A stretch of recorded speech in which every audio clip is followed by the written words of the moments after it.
Okay, sa mapagpalang araw mga kateknisyan, mga kadeway, mga master, meron po tayo ditong repair na LED TV. Ito po ay Samsung. So, nasa 40 inch po ito. Yan po ang kanyang model. Yan. So, natin para malaman natin kung anong version nito. Saksak. Yan, may power naman. Ito. So, nagbiblink lang siya. Ayun. So, backlight lang ang problema. Ayun, may picture siya. Lapitan natin, ilawan. Ayun, may raster.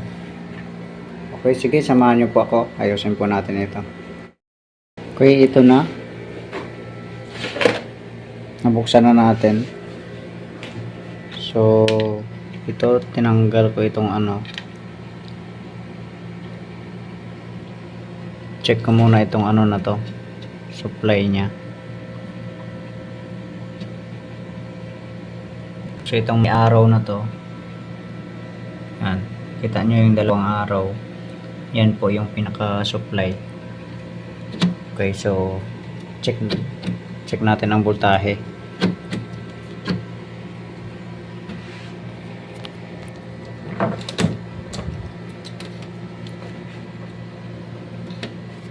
Mahirap to.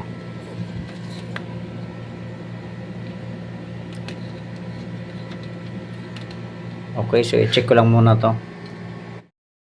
So, meron naman siyang supply nasa 189 volts yung nasukat ko dito.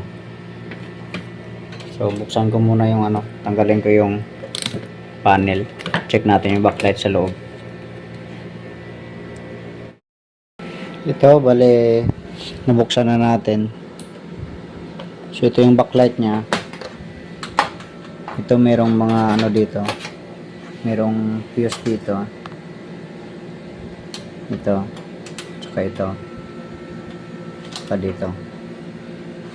So, check natin ito.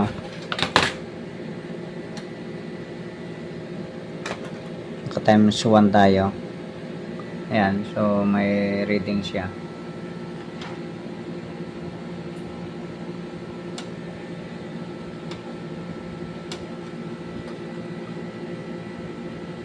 Ulitin natin. Ayan may reading. Ayan. So, dito tayo sa kabila.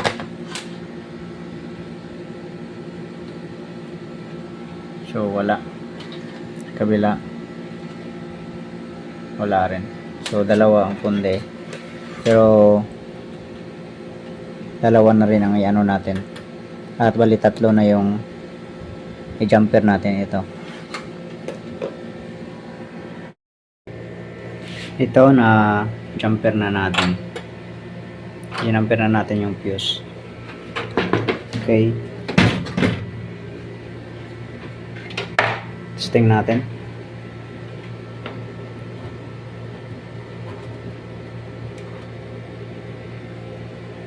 Ayun, umilaw na.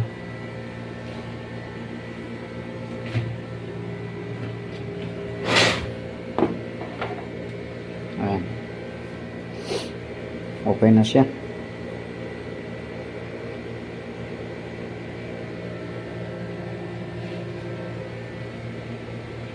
Okay, sige. Takpan na natin to. Balik na natin yung screen.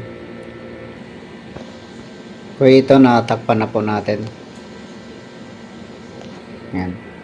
So, ito. Bigyan na natin supply. Nakasagsak na po ang plug na to.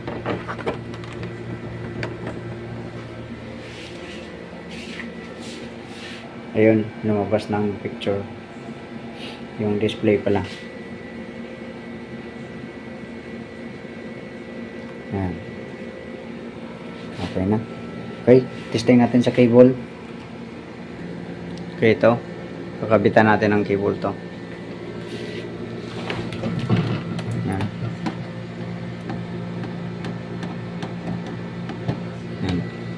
saksak natin.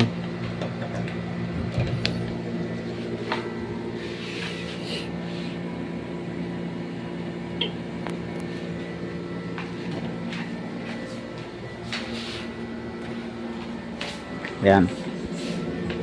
So 16.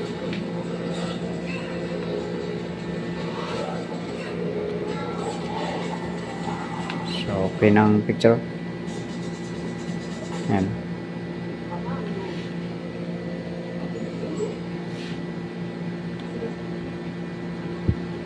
So okay na. Okay, so hanggang dito na lang ang video natin. God bless po sa inyong lahat.